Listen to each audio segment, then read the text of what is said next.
नमस्कार, आप देख रहे हैं क्राइम तक। मैं हूं अश्विनी सिंह। कोलकाता में डॉक्टर के साथ रेप और मर्डर केस को अंजाम दिया जाता है, जिसके बाद से लगातार सीबीआई की टीम जो है संजय से पूछताछ कर रही है। इसी बीच कुछ डॉक्टरों का पॉलीग्राफी टेस्ट भी हुआ।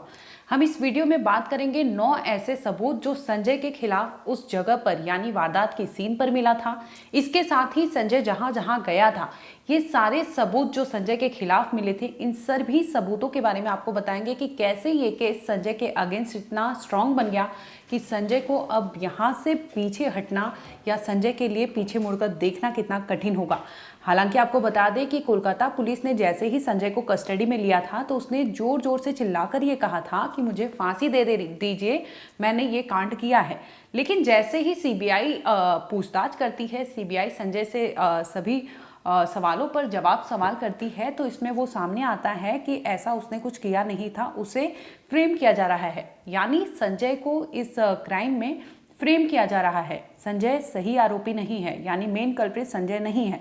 दूसरी ओर अगर सीसीटीवी की बात करें तो सीसीटीवी फुटेज में बकायदा सामने आया है, जिसमें संजय आरजीकर मेडिकल हॉस्पिटल में सेमिनार रूम में जाते हुए बकायदा 4 बजे के आसपास वो दिख रहा है। 9 अगस्त की रात की ये वारदात है, जिसमें सेमिनार हॉल के आसपास सिर्फ और सिर्फ संजय नजर आता है। इसके साथ ही बता दें कि 4 ऐसे लोग थे जिनकी सीसीटीवी फुटेज में उन लोग की भी प्रेजेंस मिली है, जिसकी वजह से वो भी रडार पर आ गए और सीबीआई ने उनका भी पॉलीग्राफी टेस्ट के लिए डिमांड कर दिया था। अब आपको बताएंगे कौन से ऐसे 9 सबूत हैं जो संजय के खिलाफ इस केस में मजबूत साबित होंगे। बता दें कि 9 अगस्त की रात उसने इस वारदात को अंजाम दिया था। तो जिस वक्त वो वहां पे एंट्री किया था, पहला सबूत जो है उसके खिलाफ है वो सीसीटीवी फुटेज। दूसरा सबूत उसके खिलाफ जो है वो नेकबैंड यानी ब्लूटूथ का जो उसका नेकबैंड है वो जाते हुए दिखाई दे रहा। जब वो सेमिनार हॉल में 4 बजे के आसपास एंट्री करता है तो उस वक्त वो ब्लूटूथ बैंड उसके गर्दन में दिखाई दे रहा, लेकिन जब वो वहां से लौटता है इस दरमियान उसका वो नेक बैंड वहां पे नहीं मिलता, उसके गले में नहीं होता। और जब पुलिस वहां जांच पड़ताल करती है तो वहां से ब्लूटूथ बैंड वहां से सामने आता है, पकड़ लेती है पुलिस। अब तीसरी कड़ी जो है कि वारदात जब उसने किया था उस वक्त उसने जो कपड़े पहने थे वो बकायदा घर जाता है, कपड़े को धुलता है, सारी चीज़ें करता है सोने के बाद। हालांकि उसने ये सब चीज़ें किया था अगली सुबह जब उठता है तब, रात को वैसे ही सोता है, फिर अगली सुबह वो कपड़े वपड़े धुलता है। इसी दरमियान वो भूल जाता है, तो जो सैंडल उसने उस वक्त वारदात वाले दिन पहना था वो सैंडल उसके यहाँ नहीं दिखता। और जब सैंडल मिलता है, जब पुलिस जांच पड़ताल करती है, सैंडल को जब्त करती है, तो पता चलता है उस पर खून के धब्बे हैं। अब चौथा बताएंगे, इस वारदात में जो क्राइम सीन से ब्लड सैंपल कलेक्ट किए गए हैं, यानी पीड़िता के तो ब्लड सैंपल वहां पे मिलेंगे ही, मौजूदगी थी ही, लेकिन इसके साथ ही कई ऐसे ब्लड सैंपल वहां पे ये फॉरेंसिक टीम ने जब्त किए थे, जिसकी पड़ताल अभी भी जांच जारी है। इसका रिपोर्ट आना अभी भी बाकी है। अब बात करेंगे, 5वां नंबर आता है कि जो अंडरगारमेंट्स थे, संजय के जो अंडरगारमेंट्स थे वो सब चीज़ें भी जब्त की गई है, क्योंकि पीड़िता के साथ रेप जैसी वारदात को अंजाम दिया गया था। तो ऐसे में फॉरेंसिक टीम जो है संजय के अंडरगारमेंट से भी कई चीज़ें ऐसे निकाल सकती है, जांच पड़ताल में सामने आएगी, जिससे उन्हें इस्टेब्लिश करने में क्राइम सीन बहुत मददगार होगा। अब बात करेंगे 6वीं चीज़ों की, यानी जो मोबाइल का टावर लोकेशन था और जिस तरह से संजय का मोबाइल नंबर था वहाँ पर एक्टिव था, यानी संजय का नंबर अगर उस टाइम पे उस एरिया में, लोकेलिटी में उसका प्रेजेंस मिलता है, तो ये सबसे बड़ा सबूत संजय के खिलाफ है, जिससे पुलिस ये सीबीआई ने जांच की है, जिसमें ये सामने आया है कि वो उस वक्त आरजीकर मेडिकल कॉलेज के इर्द गिर्द ही था। इसी कड़ी में संजय का हेलमेट और बाइक भी जब्त किया गया है, यानी कई ऐसी चीजें हैं जो संजय के खिलाफ ही है।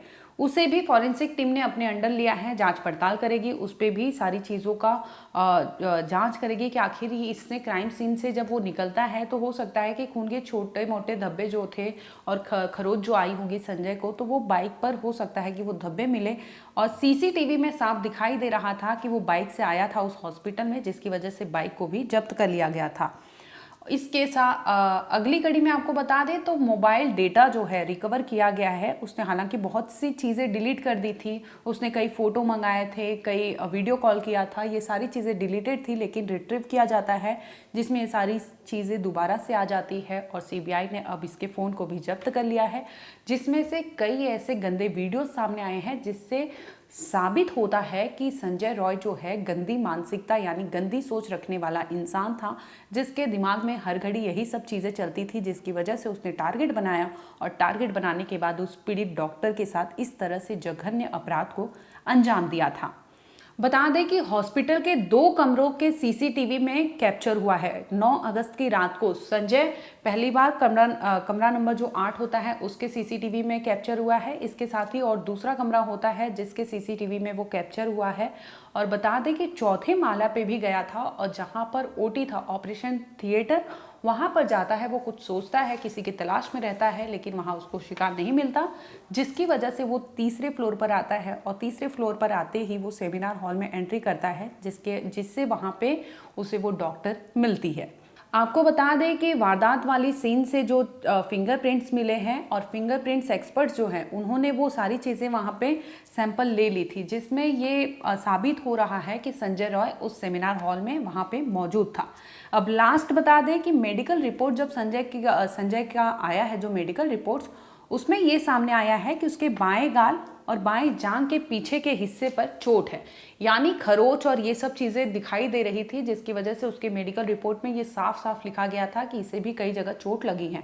अब इस चोट से भी कड़ियाँ जुड़ेंगी, क्योंकि जो वारदात वाली जगह पे है, पीड़िता के नेल्स में भी कुछ स्किन एंड ऑल ये सब जो भी फॉरेंसिक टीम ने वहाँ पे इकट्ठा किया होगा, ये सब क्रॉस वेरीफाई किया जाएगा कि कहीं ना कहीं ये सैंपल जो है आरोपी संजय से मिलान किया जाएगा, जिसमें ये साबित हो सकेगा कि आरोपी संजय की मौजूदगी वहाँ थी और हो ना हो उसी ने ये सारे मर्डर और रेप को अंजाम दिया था। हालांकि कई ऐसे आ रहे हैं, इसमें एंगल सामने आ रहे हैं, जिसमें आरोपी प्रिंसिपल जो हैं संदीप घोष, उनका भी नाम चर्चा में आया। 4 डॉक्टरों की टीम, चाहे वो मेडिकल स्टाफ हो, चाहे वहाँ के आरजीकर मेडिकल के कर्मचारी हो, इसके साथ ही 2 ट्रेनी डॉक्टर हो, एक कई ऐसे नाम हैं जो अभी भी सवालों के घेरे में है, सीबीआई के रडार पर है। इनका भी पॉलीग्राफी टेस्ट किया गया, जिसकी वजह से ये सामने आ सके कि सच आखिर क्या था और 9 अगस्त की रात उस सेमिनार हॉल में क्या कुछ हुआ था। तो ऐसे 9 बड़े सबूत हैं जो आरोपी संजय के खिलाफ है।